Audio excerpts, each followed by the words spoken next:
Alright, so I recently finished playing through Yakuza 3. Got some gameplay here of me playing through post-game content, which actually just saw a good video by Devlin7.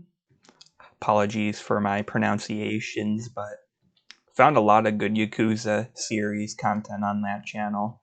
But yeah, I didn't realize some of this post-game content was DLC. I am playing the remastered version, so not sure what other major differences there might be other than, graphical and quality of life improvements. And how, some of that stuff, not having it would affect my overall opinion, but I'm working with what I have, I guess. I'll admit, this was probably the game I was looking forward to the least, because this game, from what I've seen online, is often considered to be arguably the worst in the series, which I still kind of figured, a bad Yakuza game is still probably a pretty good game, but still, it was a little concerning. Overall, though, now playing through it, this is an unpopular opinion, but I had more fun with this game than Kiwami 2, which is kind of crazy because I feel like a lot of people really like Kiwami 2, or Yakuza 2 in general, compared to this one. Didn't beat Zero or Kiwami 1. Hell, I would say that Kiwami 1 kind of felt like, to a certain degree, an expansion to Zero at this point. If you play it in that order, obviously the actual history is a little different there, but one thing right out of the gate is that this game has an opening again. I missed the opening in Kiwami 2, I'm not gonna lie. The Yakuza series does a great job with their openings. It does a great job of, getting you in the mood to play the game, and it's fun to rewatch the full thing every now and again just to see the parts that you've now experienced in the story and a bit of a sneak preview of what's yet to come. I will say, and I'll dive more into it later, but I do feel like I was getting caught up on the events a little quicker than usual this time around through, playing the game. This was shorter. Kiwami 1 was also kind of short, but I feel like kind of part of the issue here, for me at least, was I wasn't able to get as good of a flow with all the different activities and stuff like I had in Kiwami 1. Like, Kiwami 1 had, like, the pocket circuit racing thing you can take a break with for a little while. This was probably the first one I've played that didn't have that one big major mini game that's, significantly different. I guess kind of had hitman missions here, which were different in terms of, a big side content focus, but that was, pretty similar to, base game. Just some, extra boss fighters in that. How many times did I say, there? I think, like, at least 3 times. I apologize for my repetition, but... And I did enjoy the Hitman missions, too. I do want to make that clear. But yeah, I felt like the side missions here sort of dragged on more than usual. Yeah, because I forget how old Kiryu is at certain points. Fucking 40. But yeah, I don't know. Maybe it was just me, but a possible explanation is were the quality of the side missions not as good this time? Or maybe it was the general flow of content. It's tough to say. It's probably a combination of the two. One thing that I thought was kind of weird was, like, some side stories get continued, so you need to clear one to unlock the next, but I feel like, and maybe I just didn't notice this in the other games, but I felt like there were some side stories locked behind completely, seemingly unrelated side stories, which, like I said, it was kind of weird, and like I remember finishing a big chain of side stories, thinking I was done in Kamachuro, I think, only to have another side story unlock after that was unrelated, and there's been like another one after that even. At least, I don't know if I would call it a complaint, especially considering it was something I probably could have controlled better. But I think pretty much all of the side stories showed up on the larger map in Kiwami 2. And I want to be as efficient as possible, so I took advantage of that. This time had like a decent mix of them being shown on the map, or you stumbling upon them or having to look them up because they weren't showing up, which I feel like is, more enjoyable way to find that content. But like I said, in Kiwami 2, maybe there's a way to turn it off. Maybe, should have just ignored it. This game obviously had a bit of a different, more simplistic look, and I actually found that to be rather refreshing and just different from the rest of the games I've played in this series. Not that there's certain quality of life things I've missed. Like, I feel like the flow of going in and out of buildings and having to load wasn't as good, and I would collect worms in case I ever did a deep dive into the fishing minigame, which I didn't. They're like right outside the orphanage, and you have to confirm each time, which I think is kind of weird. You normally just pick it up, and that's even if you have the inventory space. You'll see there I made a big mistake. I could have probably won the fight because I think I have a skill where he can't kill you if you have heat active, but I took a risk there and it really backfired. I'm about to lose this fight. Spoiler alert, I guess. But having like a more straightforward, like sometimes the playback isn't the best. Normally it sort of phases right out, but it's sort of stuck there for a few seconds, didn't it? With the graphical glitches, that's not gameplay. That's more of the video itself. But having a simplistic upgrade system and just sort of less abilities and options throughout the game, like I would prefer more, but I wouldn't say it's necessarily bad to go back and have less to keep things fresh. Probably one of the most infamous things about this game, though, is the massive amounts of blocking the AI do.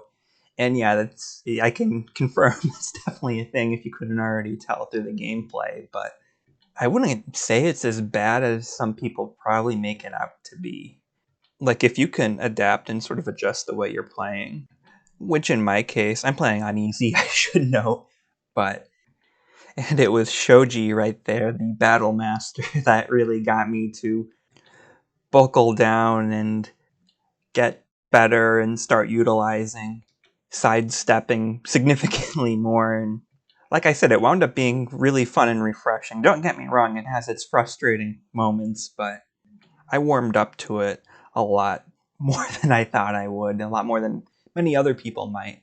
I think it is something that I could definitely see why people may have strong unfavorable opinions of. I just noticed the command thing up in the top right corner. I didn't even notice it when I was playing. I was too focused on the fight. Maybe that would have helped, although I did make it, I think, one stage further. Actually, I think there's only 3 total, so it would have been the final one in the doubles matches. But something else, too. I already mentioned this in another video for Hot Shots Golf 2, or Everybody's Golf, that I really enjoyed the golfing minigame in this one for some reason. It sort of blew away my expectations, so much so that I decided to try a dedicated golf game. It didn't work out the best, but I will say I do think that says something when one of your like little mini games on the side can have that level of quality. That's nothing new for the Yakuza series or this developer in general, with Monkey Ball as well, but still something worth shouting out and, at least putting out what particularly stood out to me this time. But besides that, you had a new location here. We'll say it was pretty unique.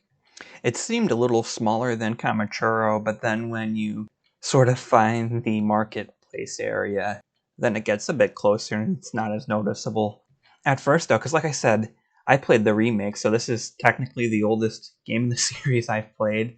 But I was wondering, even if when I reached Kamachuro, if there would be more loading walls and sections divided. I don't know if that was a thing in like the original 1 or 2 or even 3, but that wasn't the case, so that was something positive.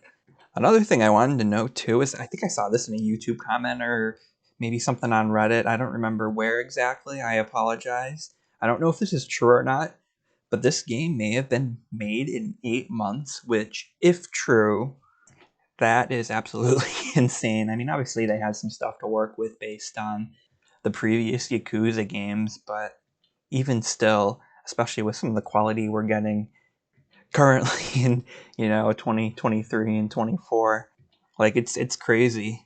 what some groups can do in a crunch compared to other shit. I mean, on top of just the mass amount of content here, too, it's just nuts if that's true.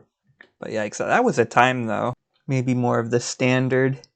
Anyway, I'm going to give a spoiler alert right here, because I do want to talk a little bit about the story, so back out now if you don't want to hear it. But something I thought was kind of interesting this time around is I felt like in the other games, and I guess there was a little bit of this in Yakuza 0, but you sort of were introduced to your main villains, antagonists, and you might get another character or two come in, particularly around the ending. That was, playing a role behind the scenes in that. This time around, I felt like they sort of put everyone out there kind of early, and it was interesting watching them just sort of go back and forth on who's, the mastermind for everything, and who is ultimately going to be Kiryu's big challenge of the game.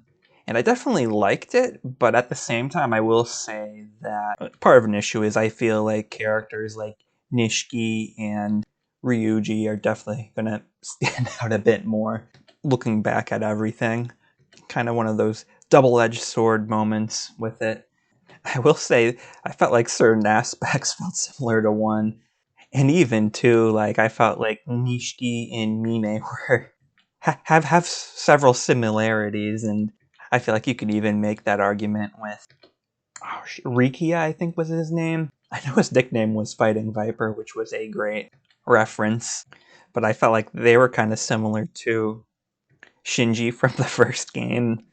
I will say, besides what I mentioned, and particularly with the ending, I felt like they played it pretty safe. I am kind of hoping for something a little different in the next game, which I think I am going to get. I'm definitely looking forward to having, 4 and 5 characters the next time around to play as.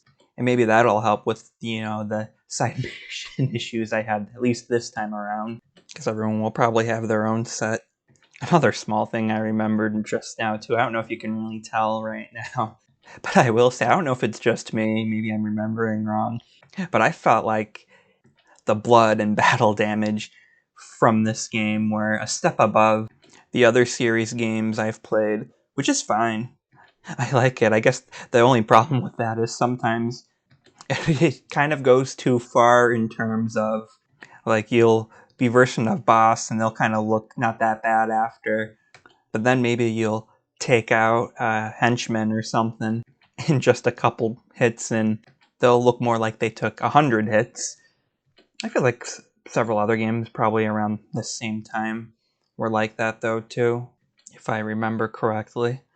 But yeah, if you're playing through this series, I would say that you should definitely give this game a try, even with its reputation.